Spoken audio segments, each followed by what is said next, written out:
आज हम लोग पढ़ेंगे बेसिक प्रोपोर्शनैलिटी थ्योरम बीपीटी। देखो बच्चों, ये जो है क्लास 10th का ट्रायंगल का पहला थ्योरम है।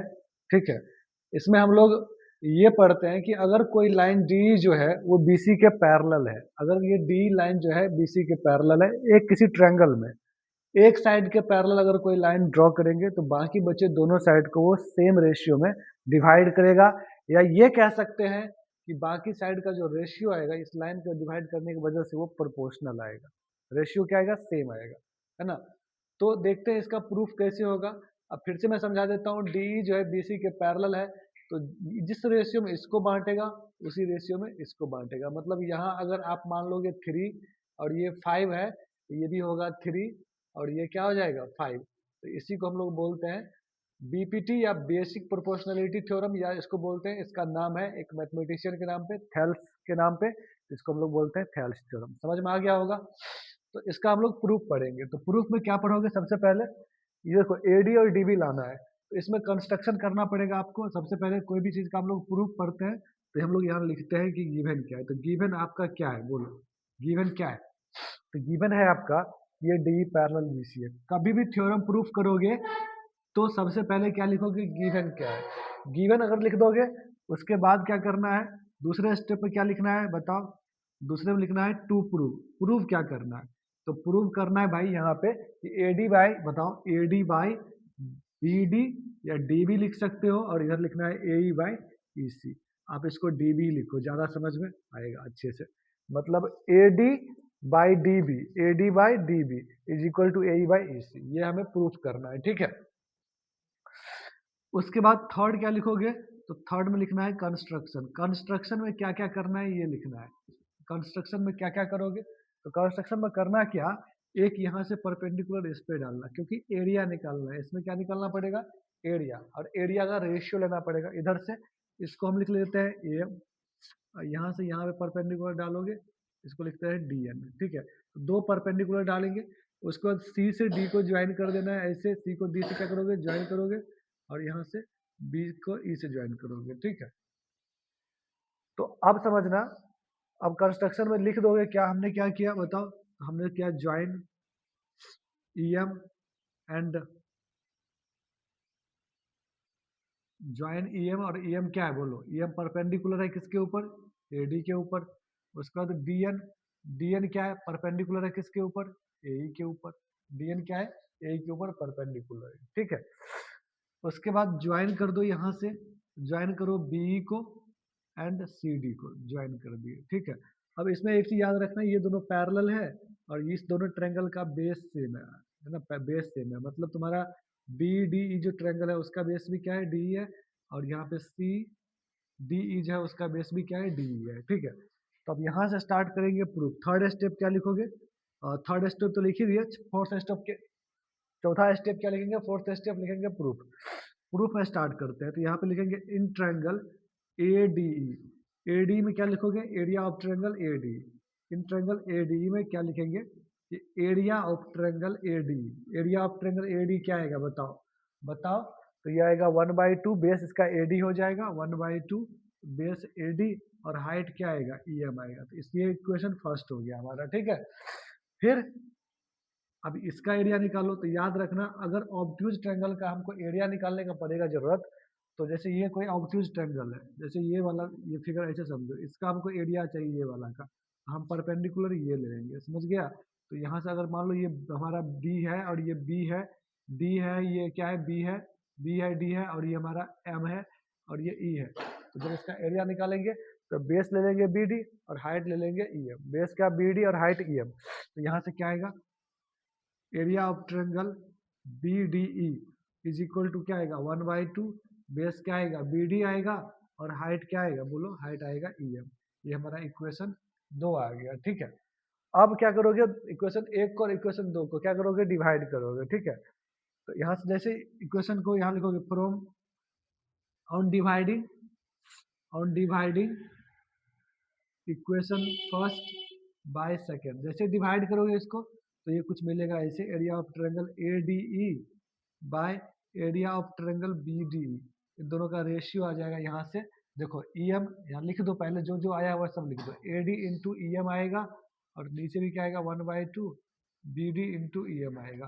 तो EM कट गया, हाफ हाफ कट गया, तो बचा क्या, तो बचा ये AD/BD, ये इक्वेशन 3 आ गया, ठीक है।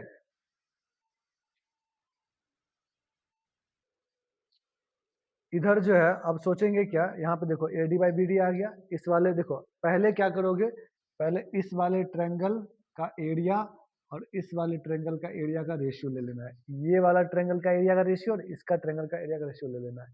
अगले अगली बार इसका इस वाले ट्रायंगल का एरिया का रेशियो और इस वाले ट्रायंगल के एरिया का रेशियो लेना है, इस वाले का, ठीक है।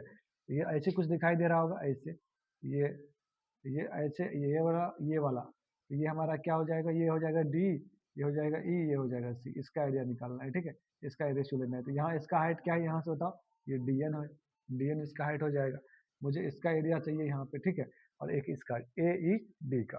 तो फिर लिखेंगे क्या, यहाँ से लिखोगे एरिया ऑफ ट्रायंगल AED का, तो AED का एरिया निकालोगे तो 1/2 आ जाएगा। बेस क्या आएगा, बेस आएगा AE, और हाइट क्या आ जाएगा, हाइट आएगा DN, ठीक है। ये इक्वेशन हमारा कौन सा हो गया, फोर्थ, चौथा हो गया, क्योंकि हमने इसको थर्ड मान रखा है।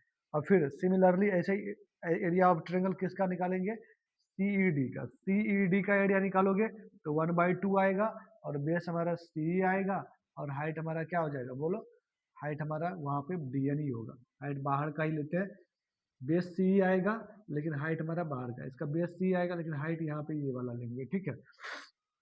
अब फिर क्या करेंगे, दोनों का रेशियो ले लो, तो area of triangle AED bye area of triangle CED, दोनों का रेशियो लोगे तो 1/2 से 1/2 खत्म हो जाएगा, ये AE/CE बचा, ये इक्वेशन कौन सा आ गया, 6th इक्वेशन आ गया। अब इन दोनों में कंपेयर करो, इस वाले इक्वेशन में और इस वाले में कंपेयर करो, देखो तो यहाँ पे तुमको AED, यहाँ पे देखो एरिया ऑफ ट्रायंगल AED और एरिया ऑफ ट्रायंगल AD दोनों क्या हो जाएगा, सेम हो जाएगा, क्योंकि एक ही ट्रायंगल है। ADE और AED दोनों क्या है, सेम ट्रायंगल है, दोनों का एरिया क्या आ जाएगा, सेम आ जाएगा। उसके बाद दूसरा देखो कि यहाँ पे एरिया ऑफ ट्रायंगल CED और एरिया ऑफ ट्रायंगल BED ये भी इक्वल हो जाएगा, एरिया ऑफ ट्रायंगल BED ये भी क्या हो जाएगा, BED या BDE जो लिखो, CED तो BDE लिखो, BDE इसका एरिया भी क्या हो जाएगा, इक्वल हो जाएगा। तो हाँ, इसका एरिया कैसे इक्वल होगा, तो ये दोनों का बेस सेम है और line between same parallel line, एक हम लोग कॉन्सेप्ट पढ़ते हैं कि ऑन सेम बेस क्या होता है, ऑन सेम बेस है ना, और सेम पैरेलल लाइन के बीच में होगा तो एरिया इक्वल होता है, on same base and between same parallel line क्या होता है, between same parallel line, same parallel line, तो उसका एरिया क्या होता है, इक्वल होता है। CED और BD दोनों का एरिया क्या होगा, इक्वल हो जाएगा, कैसे, क्योंकि दोनों सेम पैरेलल लाइन के बीच में है और दोनों का बेस क्या है, सेम है। तो अब यहाँ पे बताओ, from fifth and from third, sorry third से और सिक्स से, किससे, थर्ड से और सिक्स से, थर्ड इक्वेशन से और सिक्स इक्वेशन से क्या आएगा, हमारा ये दोनों ऊपर वाला की इक्वल, नीचे वाला की इक्वल, तो यहाँ से हमारा ये प्रूफ हो गया AE/CE is equal to AD/BD, ठीक है। इसमें अब क्या होगा कि इसका यूज करके हम लोग इसका कोरोलरी बनाएंगे, 2-4 गो और रिजल्ट आएगा इसका यूज करके जो प्रूफ करेंगे, ठीक है। पहले ये नोट कर लो, इसके बाद इसका रिजल्ट समझाता हूँ, ठीक है।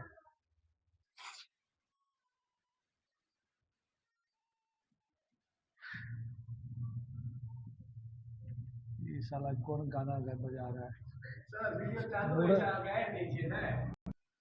ये हम लोग प्रूफ कर चुके हैं कि AD/DB is equal to AE/EC। अब देखो इसके हेल्प से हम सब क्या सब प्रूफ कर सकते हैं, तो इसमें हम लोग दोनों तरफ अगर 1 ऐड कर दें, अगर AD/DB है, इसमें अगर 1 ऐड कर दोगे, AE/EC है, इसमें 1 ऐड कर दो, तो इसमें जब 1 ऐड करोगे तो एलसीएम लोगे यहाँ पे, तो DB और 1 का एलसीएम कितना आएगा, DB आएगा, यहाँ पे लिखोगे DB, यहाँ पे आएगा AD और ये आएगा DB, ये वाला यहाँ मल्टीप्लाई हो जाएगा, ये आएगा AE, ये आएगा EC और यहाँ पे आ जाएगा EC।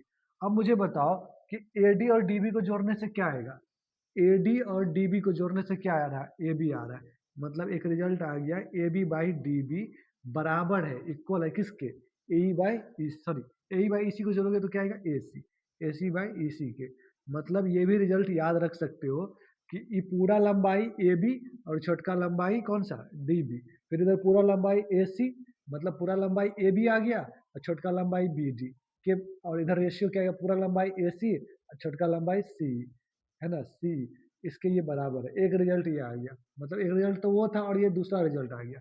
अब क्या हो सकता है, अब इसको पलट दो, इसको पलट दो इस रेशियो को, फिर ये 1 ऐड करो, इसको पलट के अगर 1 ऐड करोगे तो क्या आएगा बोलो, क्या आएगा बोलो। यहाँ पे लिखोगे AD by DB is equal to AE by EC है, तो इसको पलट दो, इसको जैसे ही पलटोगे तो ये आएगा DB बाई AD और EC बाई AE। अब इसमें भी दोनों तरफ 1 ऐड कर दो, तो दोनों तरफ जैसे ही 1 ऐड करोगे तो ये क्या बन जाएगा, यहाँ पे तुम लोग देख चुके हो, तो ये क्या बन जाएगा, ये बन जाएगा DB plus AD, DB plus AD by AD बराबर है किसके बोलो, ये हो जाएगा EC plus AE by AE के इक्वल आ जाएगा। अब बताओ DB और AD, DB और AD को जोड़ेंगे तो पूरा क्या आ जाएगा, AB, तो AB बाई AD आ जाएगा और ये AC बाई AE आ जाएगा। अब मुझे बताओ, ये रेशियो भी एक नया रिजल्ट दे दिया, तो ये तीसरा रिजल्ट आ गया। इन सबको बोलते हैं कोरोलरी बोलते हैं, क्या बोलते हैं, कोरोलरी। अब यहाँ पर देखो, ये आ गया AB by BD, AC by C, मतलब ये पूरा वाला बड़ा वाला पार्ट और ये वाला पार्ट, तो यहाँ पे क्या आ रहा है, इस रिजल्ट में आ रहा है पूरा बड़ा वाला पार्ट AB और ये छोटा वाला पार्ट AD आ रहा है, पूरा बड़ा वाला पार्ट AC और छोटा वाला पार्ट इधर का ऊपर का AE। मतलब इस वाले रिजल्ट में आ रहा है ऊपर वाला पूरा बड़ा वाला और ऊपर वाला पार्ट, इसमें आ रहा है पूरा ऊपर वाला और नीचे वाला पार्ट इसमें आ रहा है, इसमें पूरा ऊपर वाला और नीचे वाला पार्ट आ रहा है। तो ये भी रेशियो याद रखना, ये क्या है, ये थेल्स थ्योरम से ही बनता है, ये थेल्स थ्योरम का ही क्या है, कोरोलरी है, ठीक है। कोरो क्या है, कोरोलरी बोलते हैं इसको, कोरोलरी। कोरोलरी मतलब क्या होता है, हिंदी में इसको बोलते हैं उपप्रमेय, ठीक है। तो इतना ध्यान रखना कैसे होता है थेल्स थ्योरम का प्रूफ, ये इंपॉर्टेंट है, ठीक है। इसमें बहुत सारा क्वेश्चन हम देख सकते हैं अपना सब, ठीक है। तो आज के लिए इतना ही रहने दो, और बाकी थ्योरम हम फिर पढ़ाएंगे, ठीक है। तब तक ये